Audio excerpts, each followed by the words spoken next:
ብዙ ወገኖቻችን አሉ። የነዚህ መድኃኒት ደግሞ የሚያበረታታ የሚያጠናክር እንደ ተቋምም እንደ ግለሰብም እንደ የእምነት ቦታም በጣም ያስፈልጉናል። ይህም ቦታ በጣም አነስተኛ በሆነበት ሰዓት ላይ በተለይ አንዳንዶቻችን እኔ የትኛው ትምህርት ቤት ማስተር እንዳገኛችሁ አላቅም። ድንገት የትምህርት ሚኒስቴር እውቅና ያልሰጠው የስድብ ትምህርት ቤት ካለ አላቅም። ከየት ስድቡ እንደሚመጣ ሰውን እንዴት እንደምንዘልፍ የሰው ማንነትን እንዴት እንደምናንቋሽሽ በጣም ከባድ ከሚባለው ሰው ዝሙት ሲሰራ እንደምንደነግጠው ሁሉ ከዛ ያልተናነሰ የሰው ክብርን ማንሳት እጅግ በጣም ከባድ ከሚባሉት ነገሮች መካከል አንዱ ናቸው። ስለዚህ እነዚህ ወንድሞች ቢያንስ ቴንኪው ባይባሉም አይዟችሁ ባይባሉም ስራቸውን እንዳይሰሩ የተለያየ ሞራላቸውን ለመንካት የሚጥሩ ሰዎችን ስናይ ሁለት ነገር አያውቁም። አንድ ማንም የማያውቅ ዝም ብሎ ብቻ የሚያወራ ሰው ካለ ከሁለት ነገር አያልፍም። ወይ ሃይማኖታዊ እውቀት የለውም ወይም ደግሞ ህገ መንግስት የሆነ የመንግስትን ህግ ኢትዮጵያ ያስቀመጣቻቸው ህጎችን አለማወቅ ነው። አንድ ሰው ኦንላይን ገብቶ አንድ ስራ ላይ እየሰራ እንደፈለግን መዝደብ የምንችልበት ህግ የለም። ያው ነገሩ አገሪቷ በተለያየ ጉዳይ ላይ ስላለች እንጂ የዚህ አይነት ሰዎች የሰውን ክብር የሚነኩ የሰውን ስም ማጉደፍ እጅግ በጣም ከባድ ነው። ሰዎች ደግሞ ስብራቱ ሲደርስባቸው ከማህበረሰቡ ሊርቁ ይችላሉ። እነዚህን ሰዎች ተመልሶ ማግኘት ደግሞ በጣም ከባድ ነው። ሰው ብዙውን ጊዜ የሚፈልገው የገንዘብ እገዛ ብቻ አይደለም፣ የሞራል እርዳታ በጣም አድርጎ ይፈልጋል። የሞራል እገዛዎችን በጣም አድርጎ ይፈልጋል። በዚህ ሂደት ላይ እንግዲህ በተለይ ወንድሞቻችን ሰሞኑን ባላደራው ላይ የደረሰበት ነገር ያው በተለያየ አቅጣጫ እንድታደርሱልኝ ያደራላለሁ።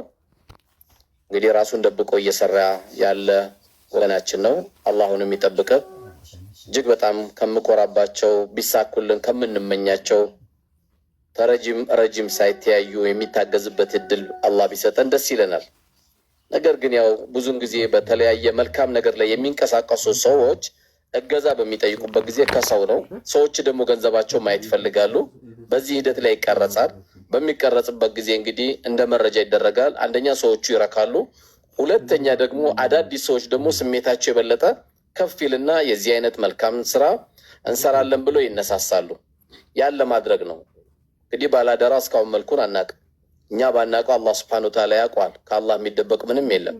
የዚህ አይነት ወንድሞች ላይ ስንሰማ በተቻለ መጠን ዝም ብለን አንድ ሰው ስንሳደብ ወይም ስም ስናወጣ ትዳራችን ራሱ አይቆይም፣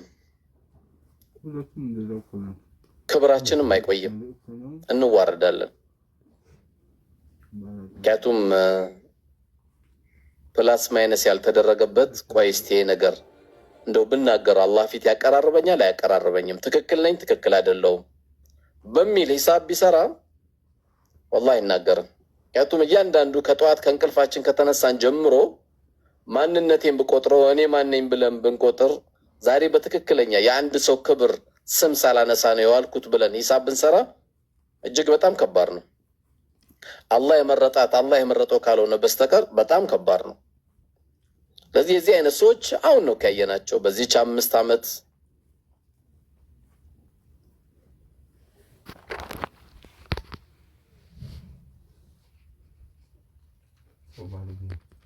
አዳዲስ ስራ እየሰሩ የሰው ቤት ቤዛ እየገዙ ፍራሽ የሌለው ፍራሽ እየገዙ በቃ በርቱ መባል አለበት። ሀብታችን ናቸው፣ ለእኛ ሀብት ነው።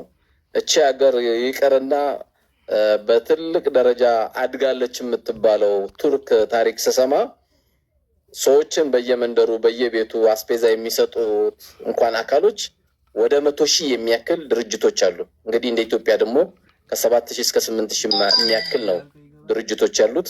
እነዚህ ድርጅቶች ምን ያክሉ ተጽዕኖ ፈጥሯሉ የሚለው ደግሞ በጣም ከባድ ነው። ምክንያቱም እኛ የምንሰራቸው ቤቶች ሰዎች ገብተው የውስጣቸውን የሚናገሩበት የሆዳቸውን የሚናገሩበት አጋጣሚ የለም። የግድ ምን ያስፈልጋቸዋል? እህቶቻችን ወንድሞቻችን ሄዶ የሚተነፍሱበት ቦታ ያስፈልጋቸዋል። አትሊስት እንደው ዛሬ ይህንን ጉዳይ አደርግልሃለሁ ይህን እሰራልሃለሁ እንኳን ብለን ባንናገር እንኳን ቢያንስ እናዳምጠዋለን። ማዳመጥ ካልቻልን ደግሞ ተቋሙን ተቋም አያሰኘውም። ምክንያቱም አንድ የደሃ ቤተሰብ አንድ በተለያየ ችግር ውስጥ ያለ የደሃ ቤተሰብ የሀብታም ቤት ያንኳኳል ተብሎ አይጠበቅም። ከውሻው አምልጦ ከዘበኛው አምልጦ ከሽቦ አምልጦ ማንኳኳት አይችልም።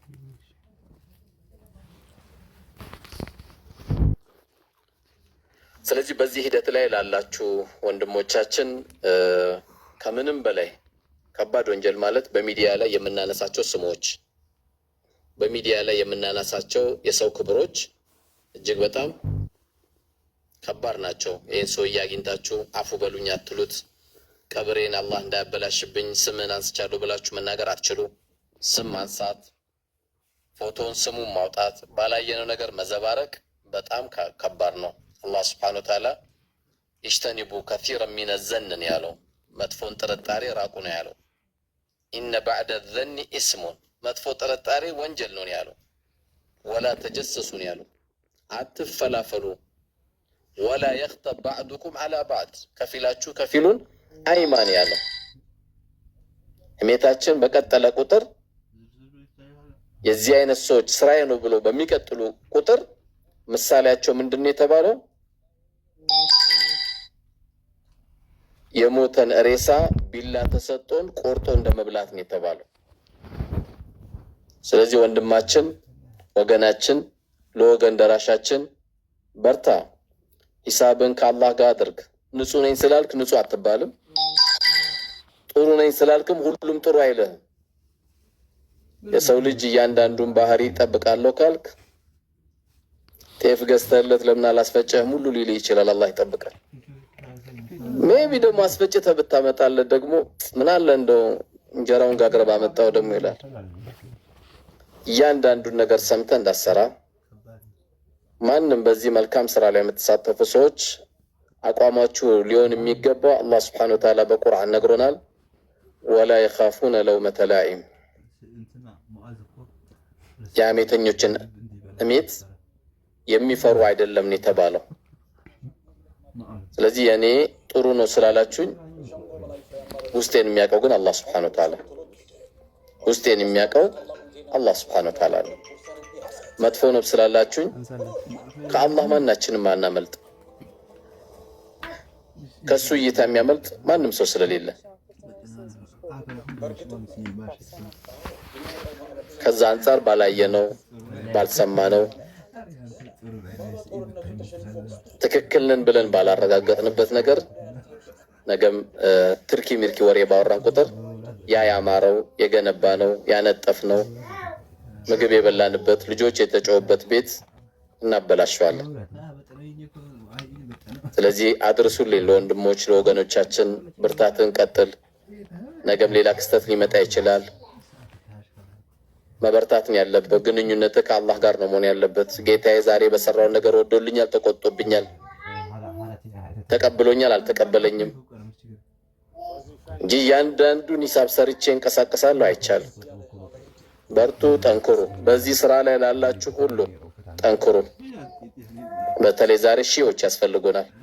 የሰዎችን ጓዳ እየተመለከቱ አይዟችሁ የሚሉ አብሽሩ የሚሉ የልጆቻችን ጉዳይ እኛ እናበላለን እኛ እናለብሳለን እንኳ አስቤዛ አይዟችሁ የሚሉ በጣም ብዙ ያስፈልጋል። በጣም ብዙ ሁሉም ዛሬ ነፍሴ ቤት ለኔ፣ ፎቅ ለኔ፣ መኪና ለኔ፣ ብር መቁጠር ለኔ፣ ጥሩ መብላት ለኔ ባለበት ዘመን ላይ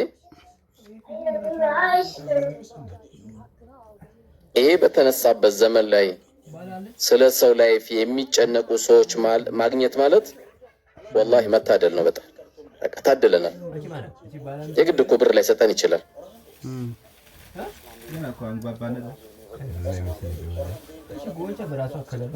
የዚህ አይነት ሰዎች ማግኘታችን ራሱ አልሐምዱሊላህ ቢያንስ ተንፍሻለሁ።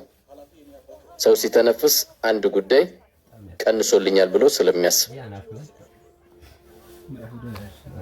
ስለዚህ ወንድሞች እህቶች አደራ ቢያንስ እኮ እንኳን ልንሳደብ ይቀርና እኮ አንድ ሰው ነውር እንኳን ከታየበት እኮ የዚህን ሰው ነውር የሰተረ ሰው አላህ ነገ የውመል ቂያማ ወይም የትንሣኤ ቀን የተሸከምከው ነውር ይደብቅልሃል፣ ይሸፍንልሃል። ወንድም ተሳስቶ እንኳን ነውር ካየበት መደበቅ ነው ያለብህ። ጀግና ከሆንክ ደግሞ ጠርተህ ነው ማናገር ያለብህ። ቴክኖሎጂው መጥፊያም ነው፣ ቴክኖሎጂ መማሪያ ስለሆነ።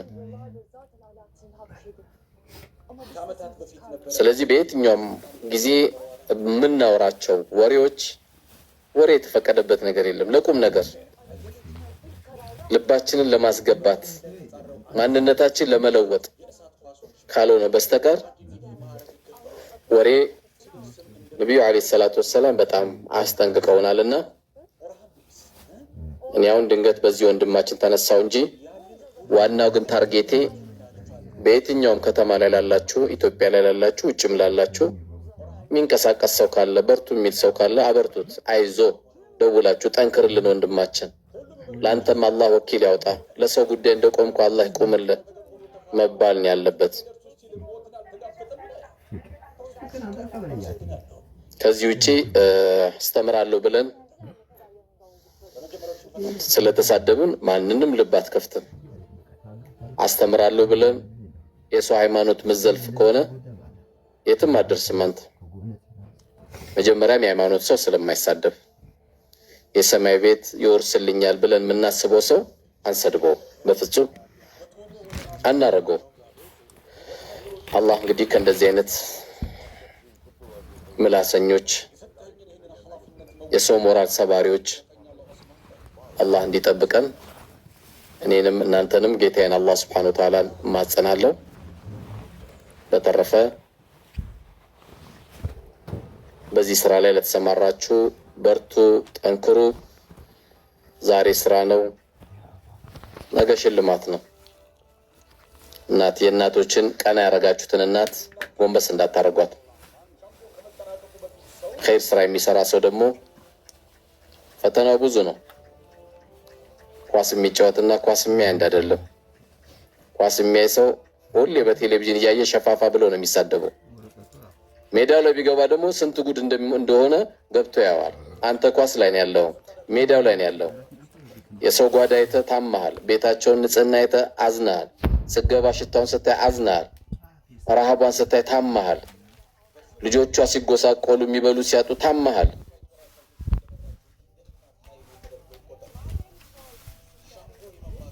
ይህንን ነገር ያየ ሰው ስራው ላይ በርታ። የኢትዮጵያ ሕዝብ 120 እንባላለን፣ 110፣ 115፣ 130 ምን ነው እውነተኛ ሁላችሁም እንደው ጅማ ላይ ተጽዕኖ ፈጣሪ ስንት አለን? ወሎ ላይ ስንት አለን? ደሴ ላይ ስንት አለን? አዳማ ላይ ስንት አለን? በደቡብ፣ በማዕከላዊ ኢትዮጵያው፣ በኦሮሚያው፣ በሰሜኑ ስንት ነፃ የሚያወጡ ሰዎችን የሚያድኑ አሉ ብንል እርግጠኛ ነኝ 10 ሰው አንቆጥርም። ስለዚህ የዚህ አይነት ሰዎች በጣም ያስፈልጓታል እቺ ሀገር። አላህ ከሰጠን ነገር ካላከፈልን ሰዎች ማዳን አንችልም።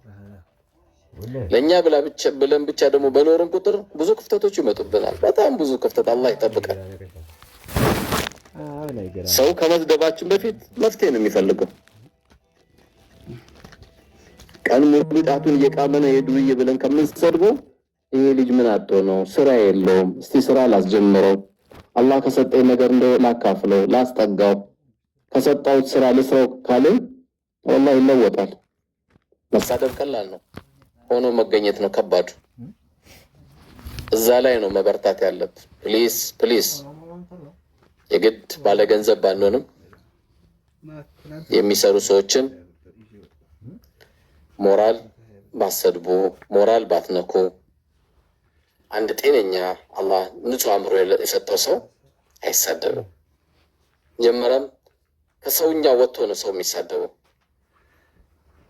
ይህ ስድብ ልብ ይለውጣል፣ ልብን ያቆሻል እንጂ ልብን አይለውጥም። ስለዚህ በተቻለ መጠን ወንድሞች እህቶቻችን ቢያንስ የዚህ አይነት ሰዎችን እንኳን ማከም ባንችል ነፍስያችንን እናከማት። ማንም ሰው መልካም ነገር ሰራለሁ ብሎ ገንዘብ ከሰበሰበ አንቺ ወይ አንተ ለአላህ ብለህ ከሰጠ والله حسابه አይቀርም አላህ ዘንድ ሄደዋል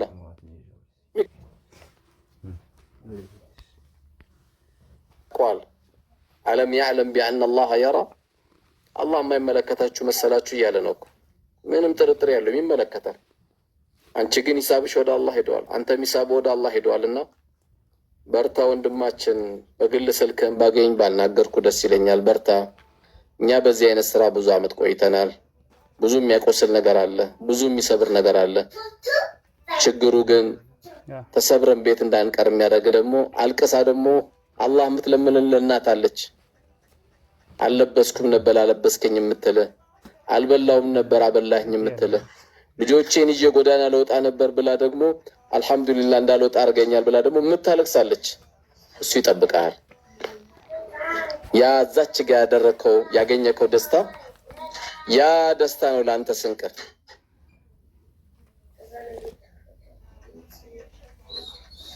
ነው ከኛ የሚፈልገውና አላህ Subhanahu Wa Ta'ala እንግዲህ ከእንደዚህ አይነት በሽታ አላህ ይጠብቀን የሰዎችን ክብር ከመንካት የሰዎችን ስም ከማንሳት እያንዳንዱ ኮሜንት ላይ እንኳን ምንጽፈው በተለያየ መልኩ ለመሳደብ እንኳን ስናስብ እኔን ከፍ ያደርገኛል አያደርገኝም በል ያንስ ሞራል እንኳን ባይሰጥ ምንድነው የሚባለው በአላህና በመጨረሻ ቀን ያመነ መልካም ንግግር ይናገር ወይም ዝም ይበል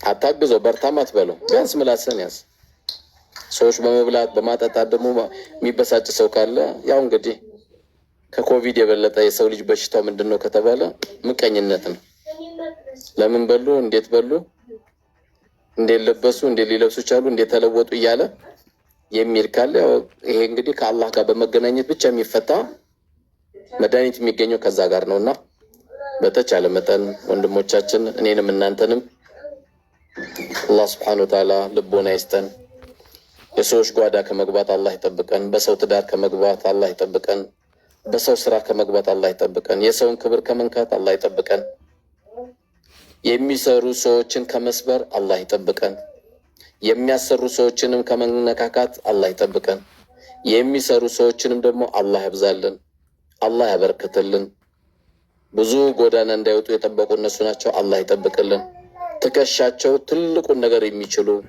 አላህ ያድርጋቸው ኸይር የሰራ ብዙ ስያሜ ሊወጣ ይችላል ለሁሉም መድኃኒቱ ከአላህ ጋር አድርግ ከዚህ በሽታ ለመላቀቅ ይሄ ዋናው መልእክቴ ነው አድርሱ